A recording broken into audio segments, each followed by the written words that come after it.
That's put away nicely. 50 comes up for Mahmudullah. What a good innings. দ্বিতীয় দিন শেষে বাংলাদেশের হাতে সিলেট টেস্টের লাগাম। 156 রানের লিড টাইগারদের। বোলারদের দাপটে 232 রানে শেষ পাকিস্তানের প্রথম ইনিংস। সিলেট টেস্টের দ্বিতীয় ইনিংসে বড় পুঁজি এনে দেবেন ব্যাটাররা, আশা নাহিদ রানার। টাইগার পেসারকে প্রশংসায় ভাসালেন বাবর আজম। ভালো খেলেও ব্যাকফুটে থাকায় হতাশা। So we are just try to build a partnership, but unfortunately we are not build a long partnership. I think he's very talented, and the main thing is his pace. He's outstanding, and his control, and day by day he's improved his bowling. BCB নির্বাচনের councillor তালিকা প্রকাশ।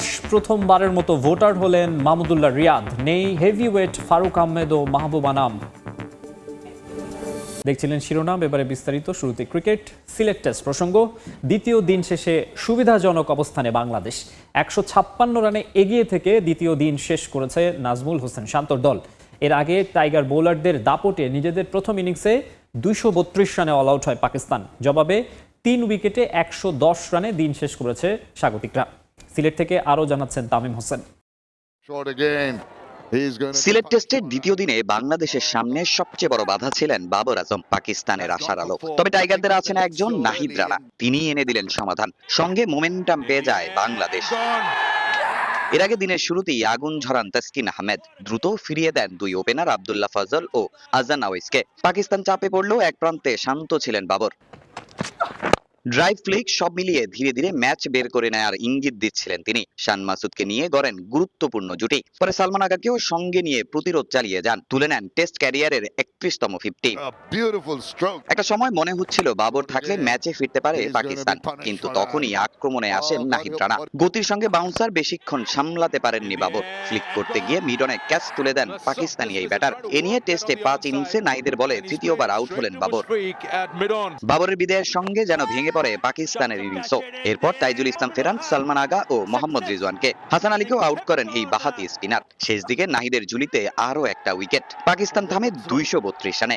মিনিন গ্রিনের স্কোরটা 200 পার করার কৃতিত্ব সাজিদ খানের। শেষ দিকে 4 ছক্কায় 38 run করেন তিনি। বাংলাদেশ পায় 46 রানের লিড। দ্বিতীয় ইনিংসে ব্যাট করতে নেমেও শুরুতেই ধাক্কা খায় স্বাগতিকরা। অভিষিক্ত তানজিদ হাসান দ্রুত ফিরলেও পাল্টা জবাব দেন মাহমুদুল হাসান জয়। টানা ব্যর্থতার পর অবশেষে দেখা মিলেছে তার আত্মবিশ্বাসী ব্যাটিং এর। শুরু থেকেই খেলেছেন ইতিবাচক ক্রিকেট। কাট, পুল আর ড্রাইভে পাকিস্তানি বোলারদের চাপে রাখেন তিনি। মুমিনুল হককে সঙ্গে নিয়ে গড়েন জুটি। 58 বলে তুলে নেন 50। কিন্তু এরপর বেশি দূর যেতে পারেননি জয়। সেই মোহাম্মদ আব্বাসের বলেই ফিরতে হয় তাকে। জয়ের পর শান্ত মুমিনুলের প্রতিরোধ গড়ার চেষ্টা চলে, কিন্তু দিনের একেবারে শেষ মুহূর্তে খুররাম শেহজাদে কাটা পড়েন মুমিনুল। 3 উইকেটে 110 রানে শেষ হয় দিন। টাইগারদের লিড 156 রানের। এদিকে 22 গজে বোলিং এর মতো পোস্ট ম্যাচেও হুঙ্কার ছেড়েছেন Nahid Rana.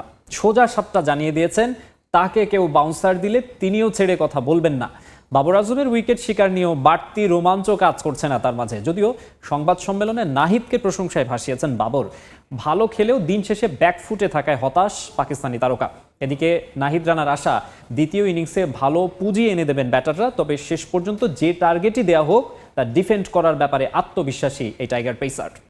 He's a like one of the fast bowler right now in red ball cricket. প্রত্যেকটা ব্যাটসম্যানকে আউট করতে মজা লাগে, কারণ প্রত্যেকটা উইকেটই আমার জন্য ইম্পর্টেন্ট এবং আমার টিমের জন্য। নাহিদ রানার আত্মবিশ্বাস আকাশচুম্বী। বাবর আজমের মতো ব্যাটারের উইকেট নিয়েও খুব বেশি রোমাঞ্চিত হতে চান না বাংলাদেশের 150 কিলোমিটার ম্যান। পিএসএল এ পেশোয়ার জালমিতে বাবরের নেতৃত্বেই খেলেছেন নাহিদ। শিরোপা জয়ে রেখেছেন গুরুত্বপূর্ণ অবদান। ফাইনাল শেষে অস্ট্রেলিয়ান অলরাউন্ডার অ্যারন হার্ডি মজা করে বলেছিলেন পিএসএল এ সতীর্থ হলেও টেস্ট সিরিজে বাবর নাহিদ প্রতিপক্ষ। সেখানে নিশ্চয়ই টাইগার স্পিডস্টারকে বেশি ফেস করতে চাইবেন না বাবর। হার্ডি খুব একটা ভুল হয়তো বলেননি। পাকিস্তানিদের জন্য নাহিদ রানা এক আতঙ্কের নামই হয়ে উঠেছেন, হোক সেটা রাওয়ালপিন্ডি, ঢাকা কিংবা সিলেট। যে কোনো পিচে পাকিস্তানি বোলাররা এই সিরিজে নাহিদের ব্যাটিংয়ের সময় বাউন্সার দিয়ে ভড়কে দেওয়ার চেষ্টা করেছেন ঠিকই, তবে পাল্টা আক্রমণে নাহিদ যে গোলা ছুড়েছেন তাতে রীতিমতো কাঁপন ধরেছে সফররতদের শিবিরে। ডেডলি ডেলিভারিগুলোর মতো পোস্ট ম্যাচেও হুঙ্কার ছেড়েছেন রানা। আমাকে কেউ বাউন্সার মারলে আমি তাকে ছেড়ে কথা বলবো না। প্রত্যেকটা ব্যাটসম্যানকে আউট করতে মজা লাগে, কারণ প্রত্যেকটা উইকেটই আমার জন্য ইম্পর্টেন্ট এবং আমার টিমের জন্য। জাস্ট আমার প্রসেসের মধ্যে থাকার চেষ্টা করি এবং চেষ্টা করি যে কেমনে আমার প্ল্যান এক্সিকিউট করে আমার টিমকে হেল্প করা যায়। ডিফারেন্ট আসলে ব্যাটসম্যানরা আনইজি ফিল করে, তো আমি জাস্ট চেষ্টা করছি, আলহামদুলিল্লাহ এক্সিকিউট হয়েছে। যখন রান না থাকে বোর্ডে তখন তারা অনেক কিছু চিন্তা করে, তো ওই ফায়দাটা আমাদের বলাররা শরীফুল ভাই এবং তাসকিন ভাই নেওয়ার চেষ্টা করছে। বাবর অবশ্য পোস্ট ম্যাচে একটু ডিফেন্সিভ মোডেই ছিলেন, জালমি সতীর্থকে ভাসিয়েছেন প্রশংসায়। Turning point is my wicket. আমার আউটটা ছিল টার্নিং পয়েন্ট। নাহিদ এখন অন্যতম সেরা পেসার। 150 কিলোমিটার গতিতে বোলিং করে, পেসি তার বড় অস্ত্র। দিন দিন আরো উন্নতি করছে। আমি স্বাভাবিক খেলার চেষ্টা করেছি, কিন্তু শেষ করতে পারিনি। Dismissal that changed the momentum. এর আগে বাংলাদেশ সফরে পিচ নিয়ে সমালোচনায় মুখর থাকতো সফররত দলগুলো, কিন্তু এখন ভিন্ন চিত্র। Pitch is very good. Ball coming very nicely. Wicket খুবই ভালো, বল ভালোভাবে ব্যাটে এসেছে। আমি আর আঘা ভালো একটা জুটি গড়েছিলাম, কিন্তু দুর্ভাগ্য। Me and Aga when I'm ইতোমধ্যে টাইগারদের লিড পেরিয়েছে 150।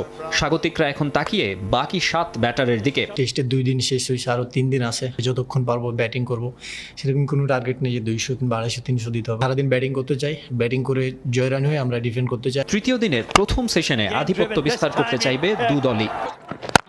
ক্রিকেটের আরও খবর, বাংলাদেশ দলের টি-20 বিশ্বকাপে অংশগ্রহণ না করার বিষয়ে বুলবুলের বোর্ডের কোনো দায় দেখছেন না তদন্ত কমিটির সদস্য হাবিবুল বাশা সুমন। তার দাবি, ওই বোর্ডের প্রত্যেকেই চেয়েছিলেন মেগা ইভেন্টে অংশ নিক লিটনের দল, তবে এ নিয়ে আরও যাচাই বাছাই করবে তদন্ত কমিটি। পাকিস্তানের বিপক্ষে টেস্ট সিরিজ শেষে এই নিয়ে কাজ শুরু করবেন বলে জানিয়েছেন বাশার।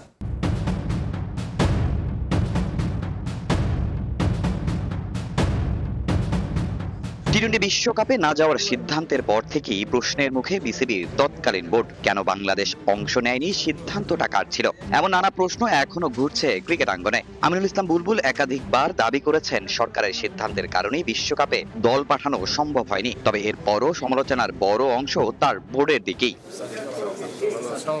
কারণ অনুসন্ধানে কাজ করছে ক্রীড়া মন্ত্রণালয়ের তদন্ত কমিটি। সদস্য হিসেবে থাকা হাবিবুল বাশার বুলবুলের বোর্ডেও দায়িত্বে ছিলেন, বর্তমানে আছেন প্রধান নির্বাচকের দায়িত্বে। পুরো বিষয়টা কাছ থেকে দেখেছেন তিনি। ওয়ার্ল্ড কাপ না খেলতে পারাটার যে দুঃখ নেই, কষ্টটা যারা ওই টিমটাই ছিলেন এবং যারা সাবেক খেলাচ্ছেন তাদের কারোর কাছে তো ভালো লাগার কথা না। বাংলাদেশ দল খেলবেন এটা মানে কেউ চাননি।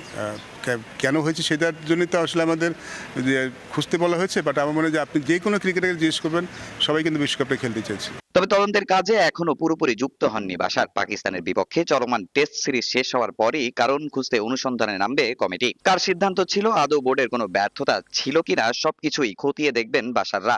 আমাদের তদন্ত কমিটি যিনি আহ্বায়ক হয়েছেন তার সাথে আমার কথা হয়েছে, মানে যে 3 জনের কমিটি করা হয়েছে, বাকি 2 জনের সাথে আলাপ হয়েছে। যিনি কনভেনার তার সাথে আলাপ হয়েছে। আমি তাদেরকে বলেছি যে আমার যেহেতু টেস্ট সিরিজ চলছে, আমি আসলে অন্যদিকে মানে সময় নেই আমার, সে সম্ভবত এখান থেকে ফিরে যাওয়ার পরে হয়তো ওনাদের সাথে বসবো। বাংলাদেশের বিশ্বকাপে না যাওয়া দেশের ক্রিকেট ইতিহাসে অন্যতম এক বিতর্কিত ঘটনা। নিরাপত্তা ইস্যু নাকি অন্য কিছু? তদন্ত কমিটির প্রতিবেদনের দিকেই এখন তাকিয়ে সবাই। দ্রুতই মিলবে উত্তর। আমিনুল ইসলাম বুলবুলের বোর্ড ক্রিকেটারদের সঙ্গে কথা না বলেই সিদ্ধান্ত নিত। গেল টি-20 বিশ্বকাপ নিয়ে নেওয়ার সিদ্ধান্ত তেমনই ছিল। বিসিবি আয়োজিত 4 ছক্কা পডকাস্টে এসব বলেছেন টি-20 অধিনায়ক লিটন দাস। খারাপ সময়ে পরিবার থেকে পূর্ণ সমর্থন পান টাইগার উইকেটরক্ষক ব্যাটার। পরিসংখ্যানের বিচারে নিজেকেই বাংলাদেশের সর্বকালের সেরা অধিনায়কও দাবি করেছেন লিটন দাস। লিটন দাসের এই আত্মবিশ্বাসটাই হয়তো তাকে এগিয়ে নেয় সামনের পথে, না হলে দুর্যোগের মুহূর্তেও দলকে একা কিভাবে টেনে নিয়ে যান। সিলেট টেস্টে পাকিস্তানকে কাঁপিয়ে দিয়েছেন একা হাতে। দেশের ইতিহাসে সর্বকালের সেরা অধিনায়কের দাবি করা হয়তো আলোচনার জন্ম দিয়েছে, তবে সেরা হওয়ার তাড়না তাকে যে তাড়িয়ে বেড়ায় সেটা স্পষ্ট হয় মাঠের পারফরমেন্সেই।